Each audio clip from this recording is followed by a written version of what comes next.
पाकिस्तान के कराची शहर में आधी रात के वक्त अपने ही घर की छत के ऊपर बैठा एक शख्स अपने हाथ की उंगलियों को एक ट्रांजिस्टर के ऊपर काफी तेजी से चला रहा था। ये काम करने के दौरान वो बार बार अपनी छत से नीचे गली में झांक कर देख रहा था, क्योंकि शायद उसे ये एहसास हो गया था कि आज की रात उसकी आखिरी रात है और उसका खेल अब खत्म होने वाला है। क्योंकि कराची शहर की जिस गली में उसका घर था, उस गली में कुछ देर पहले से ही पाकिस्तान आर्मी की गाड़ियों की आवाजाही बढ़ गई थी और पाकिस्तान आर्मी के जवान एक एक घर के दरवाजे को खुलवाकर सभी घरों की तलाशी ले रहे थे। लेकिन उस शख्स के लिए सबसे अच्छी बात यह थी कि इन सब चीजों के दौरान भी उसे थोड़ा बहुत वक्त और मिलने वाला था, क्योंकि उस गली में उसका घर सबसे आखिरी में था। ऐसे में जब तक पाकिस्तान आर्मी के वो जवान उसके घर की दहलीज तक पहुंचते हैं और जैसे ही उसे अपने घर के दरवाजे के ऊपर दस्तक सुनाई देती है, तो उस दस्तक के सुनाई देने से पहले ही उसने अपना काम पूरा कर दिया था। पर जैसे ही उसे यह महसूस हुआ कि अब पाकिस्तान आर्मी के जवान उसके घर के दरवाजे तक भी पहुंच चुके हैं, तो उसने तुरंत ही उस ट्रांजिस्टर को अपने घर की छत के ऊपर रखी हुई पानी की टंकी के अंदर डाल दिया, ताकि किसी भी हालत में पाकिस्तान आर्मी के जवानों के हाथों कोई ऐसा सबूत ना लगे जिससे उसके पकड़े जाने के बाद भी उसका मिशन फेल हो जाए। उस वक्त उसको अपने पकड़े जाने का इतना अफसोस नहीं था, लेकिन उसके मन में बस डर इसी बात का था कि किसी भी तरीके से उसने अपना वो जो सीक्रेट कोड उस ट्रांजैक्शन के जरिए सरहद पार हिंदुस्तान तक भेजा है,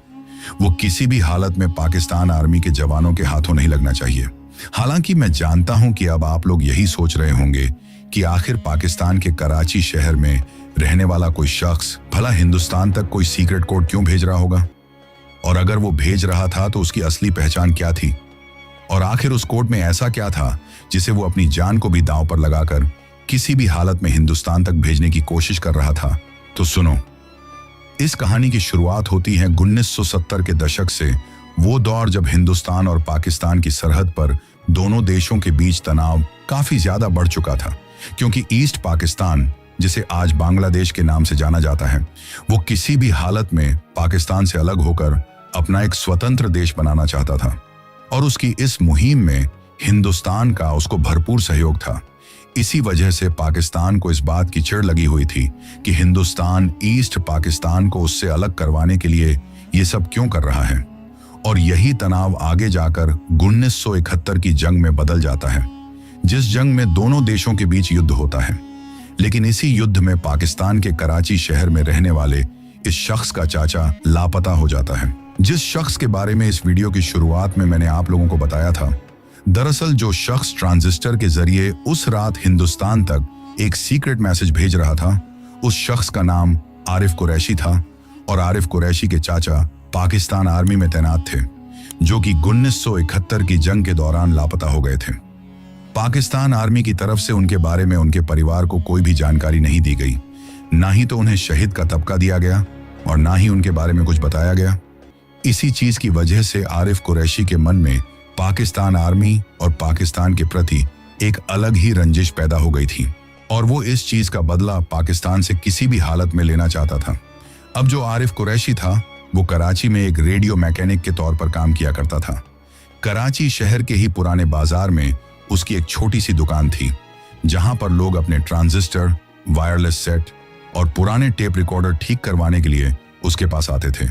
लेकिन पिछले 2 से 3 सालों में उसके मन में पाकिस्तान के प्रति इतनी नफरत पैदा हो गई थी कि काम करने के दौरान भी वो फ्रस्ट्रेट रहता था,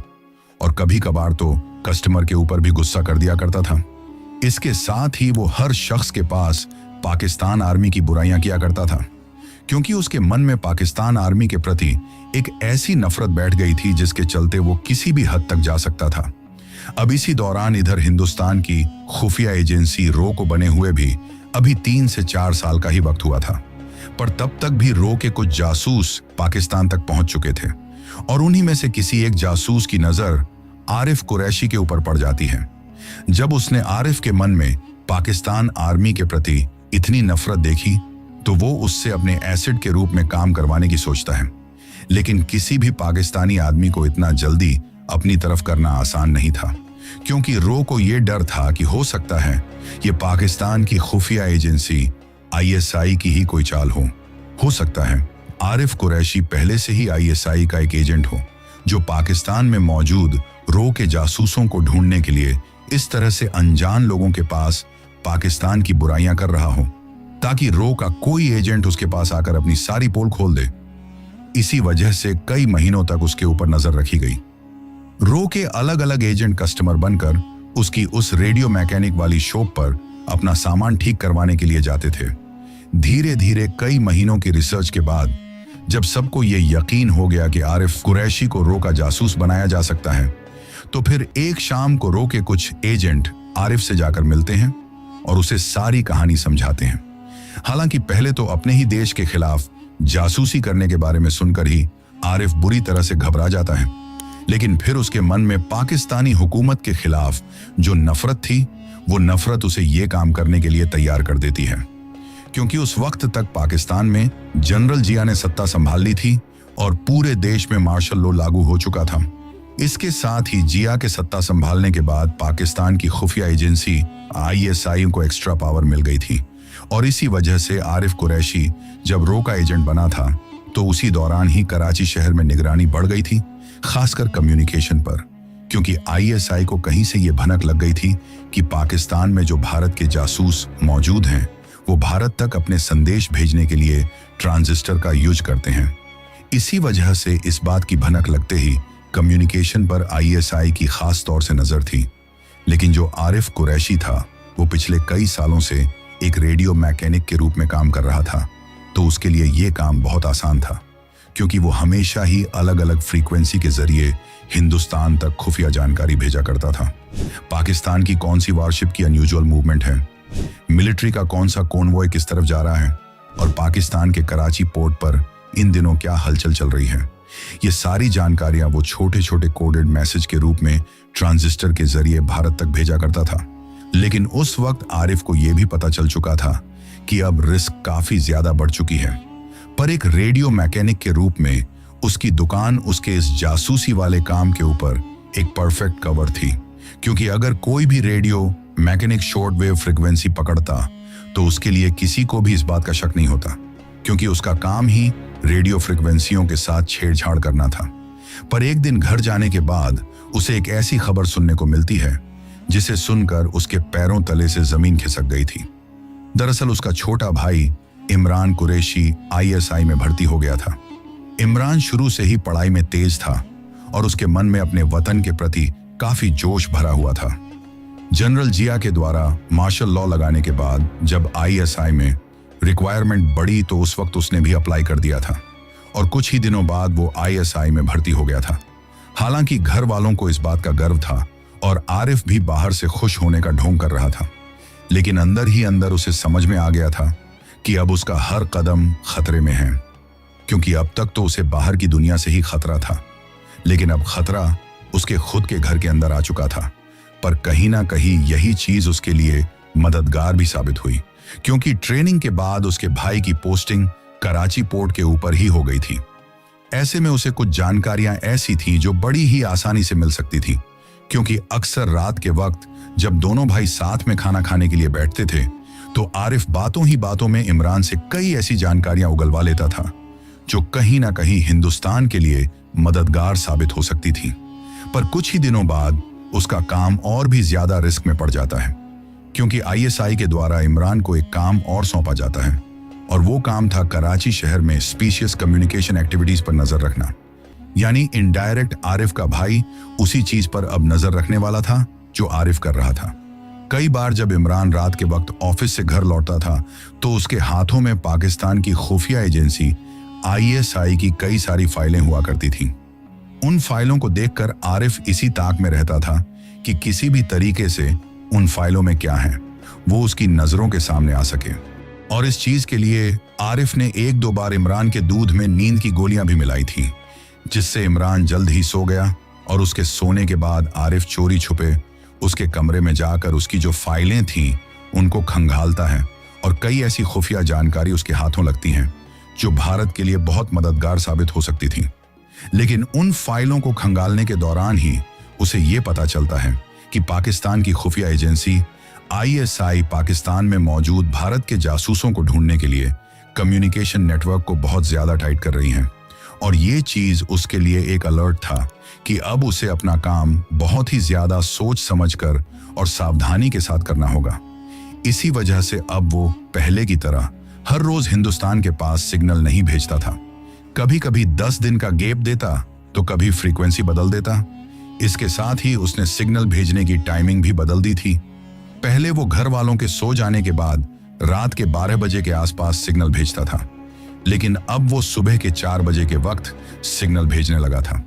लेकिन इसी दौरान एक प्रॉब्लम और हो जाती है कि कराची पोर्ट के जिस एरिया में आरिफ का घर था, उसी एरिया में आईएसआई ने इनलीगल ट्रांसमिशन ट्रेस करने के लिए मोबाइल मॉनिटरिंग वैन तैनात कर दी थी। और वो वैन पूरी रात कराची शहर की अलग अलग गलियों में घूमती रहती थी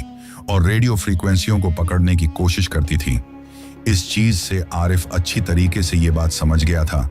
कि अगर उसके द्वारा भेजे जाने वाले सिग्नल कभी भी उस मॉनिटरिंग वैन की फ्रीक्वेंसी में आ गए तो फिर वो अपने आप को नहीं बचा पाएगा। इसी चीज के डर से उसने अगले कई दिनों तक हिंदुस्तान के पास कोई कोड नहीं भेजा। लेकिन इधर दिल्ली में बैठे हुए रो के अधिकारियों को तो इंफॉर्मेशन चाहिए थी, खासकर कराची पोर्ट पर पाकिस्तान नेवी की होने वाली एक्टिविटीज की। लेकिन वो कहते हैं ना कि कई बार जल्दबाजी ही सबसे बड़ी गलती साबित होती है। सरहद के उस पार बैठा हुआ आरिफ सिग्नल ना भेजकर बिल्कुल सही कर रहा था, लेकिन सरहद के इस बार बैठे हुए लोगों से एक बहुत बड़ी गलती हो गई। दरअसल जब कई दिनों तक आरिफ ने कोई सिग्नल नहीं भेजा तो रो के द्वारा उसके पास अपना एक दूसरा एजेंट भेजा जाता है, जो उसे जाकर बताता है कि तुम्हारे द्वारा सिग्नल ना भेजने से पूरा काम रुका हुआ है। इसी वजह से दिल्ली से तुम्हारे लिए ये ऑर्डर है कि किसी भी हालत में तुम सिग्नल भेजते रहो। इसी वजह से आरिफ एक बार फिर से रिस्क लेता है और पहले की तरह ही हर 2-4 दिन से ट्रांसमीटर के जरिए कोड के रूप में दिल्ली तक डिटेल्स भेजता रहता है। पर इस दौरान उसका छोटा भाई, जो कि आईएसआई में था, उसको एक रिपोर्ट मिलती है कि सदर इलाके में किसी इलेक्ट्रॉनिक शॉप से इनलीगल फ्रीक्वेंसी कैप्चर हुई है। अब जिस सदर इलाके की मैं आप लोगों के सामने बात कर रहा हूँ, वो एरिया पाकिस्तान के कराची शहर में एक बहुत छोटा एरिया है और उस टाइम पर तो वहां पर ज्यादा दुकानें भी नहीं थी और आरिफ की दुकान भी उन्हीं दुकानों में से एक थी। पर इस बात की भनक लोकल एजेंट के जरिए आरिफ को भी लग चुकी थी कि आईएसआई को इस बात का पता चल चुका है कि यहां से कोई इनलीगल फ्रीक्वेंसी सरहद के पार पहुंच रही है। ऐसे में उस वक्त आरिफ के पास 2 रास्ते थे, या तो वो परमानेंटली सिग्नल भेजना बंद कर देता और खुद को बचा लेता, या फिर एक आखिरी डिटेल सिग्नल भेजकर पूरी जानकारी हिंदुस्तान तक पहुंचा देता, जिसमें पाकिस्तान नेवी की मूवमेंट की पूरी जानकारी थी। और उस वक्त उसने वही दूसरा रास्ता चुना।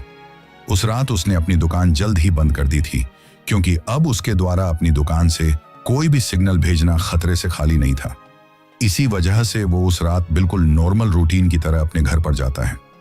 उसके चेहरे की हालत देखकर घर वालों को यही लगता है कि शायद काम की वजह से वो थक चुका है। इसी वजह से सब लोग जल्द ही खाना खाकर सो जाते हैं, लेकिन आरिफ की आंखों में नींद बिल्कुल भी नहीं थी। वो बस सबके ठीक तरीके से सो जाने का इंतजार कर रहा था और रात के करीब 3 बजे अपने ट्रांसमीटर को लेकर वो चुपचाप घर की छत के ऊपर जाता है। वहां जाकर उसने ट्रांसमीटर ऑन किया और इस बार कोई छोटा सिग्नल नहीं बल्कि एक पूरा डिटेल कोड तैयार किया, जिसके चलते उस रात उसका ट्रांसमीटर लगभग 2 मिनट तक चलता है। लेकिन किसी भी फ्रीक्वेंसी को कैप्चर करने के लिए आईएसआई की उस मॉनिटरिंग वैन के लिए 2 मिनट बहुत थे। इसी वजह से करीब 5 से 10 मिनट बाद ही उस गली में उस मॉनिटरिंग वैन के साथ पाकिस्तान आर्मी की कई गाड़ियां पहुंच जाती हैं। इसके बाद हर घर के दरवाजे को खुलवाकर उसकी तलाशी ली जाने लगी थी और जैसे ही इस हलचल की आरिफ को भनक लगी तो उसने तुरंत अपना ट्रांसमीटर मेन सर्किट से निकाला और उसे अपने ही घर की छत के ऊपर मौजूद पानी की टंकी के अंदर डाल दिया। कुछ ही देर बाद उसके घर के दरवाजे के ऊपर भी दस्तक होती है, जिसके बाद वो बड़ी ही हड़बड़ाहट में खुद को नॉर्मल करने की कोशिश करते हुए जाकर दरवाजा खोलता है। लेकिन उसके लिए सबसे बड़ी फायदे वाली बात यह रही कि उस तलाशी के दौरान उसका खुद का भाई भी पाकिस्तान आर्मी के जवानों के साथ मौजूद था, जो कि उस वक्त तक आईएसआई में एक बड़े ओहदे तक पहुंच चुका था। ऐसे में पाकिस्तान आर्मी के जवान भी ये सोचते हैं कि अपने ही अधिकारी के घर की तलाशी लेना ठीक नहीं है। इसी वजह से उस रात तो वो बच जाता है। धीरे धीरे उसका भाई इमरान पाकिस्तान की खुफिया एजेंसी आईएसआई में बहुत बड़ी पोस्ट पर पहुंच जाता है, लेकिन उसे कभी भी ये पता नहीं चलता है कि उसके खुद के ही घर से हिंदुस्तान तक खुफिया जानकारी पहुंचाई जा रही थी। आज भी आरिफ कुरैशी कराची की उसी दुकान में एक बुजुर्ग रेडियो मैकेनिक के रूप में जाना जाता है। लेकिन इतने साल बीत जाने के बाद भी किसी को भी ये नहीं पता कि कभी उसी रेडियो मैकेनिक दुकान से सरहद के उस पार मैसेज जाते थे, और शायद इस वक्त तक तो उसके भाई का ओहदा ISI में बहुत ऊपर तक जा चुका होगा, जिसके चलते घर में रहने के दौरान कई ऐसी खुफिया जानकारियां होती होंगी जो उसको पता रहती हैं। हालांकि हो सकता है कि आरिफ कुरैशी अब भी इन सब चीजों में एक्टिव हो और अब तक तो उसके भाई की ISI में बहुत पहुंच बन चुकी होगी, तो कुछ बहुत इंपॉर्टेंट इंफॉर्मेशन वो निकाल सकता है। लेकिन इन सब बातों की हम या हमारा चैनल पुष्टि नहीं करता है। लेकिन कहा जाता है कि कुछ लोग जंग मैदान में लड़ते हैं और कुछ लोग पर्दे के पीछे रहकर, और आरिफ उन्हीं पर्दे के पीछे रहकर जंग लड़ने वाले लोगों में से एक था।